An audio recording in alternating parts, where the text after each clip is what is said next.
মিছিল নিয়ে যাওয়ার সময় উল্টো দিক থেকে এসে আমার বাসার মধ্যে ঢুকে, আমার বাবা একজন ব্যবসা করে, সে তার ব্যবসার প্রতিষ্ঠান, আমার ভাই একজন ডাক্তার, ছোট কাকার ছেলে, তার চেম্বারও আমাদের বাসার মধ্যে। এই চেম্বারের মধ্যে ঢুকে আমাদের পুরো ভাইরা চুইরা কিচ্ছু রাখে নাই, আমার কাকাকে খুঁজতেছিল, আমার ভাইকে খুঁজতেছিল, মানে এরা কোথায়।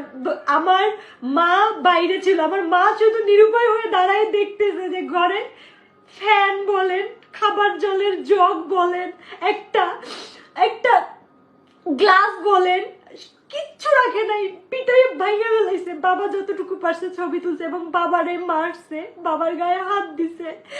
আর আমার ছোট কাকা তো পলাই আছে, আমার ছোট কাকাকে ওরা খুঁজতেছে।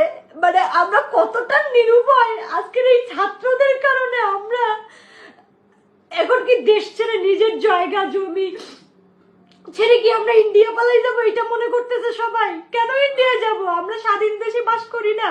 আমরাও দেশের নাগরিক না? তো তাহলে কেন আমাদের সাথে এরকম হবে? আমরা তো স্বাধীনতা, ঠিক আছে, সবই ঠিক আছে,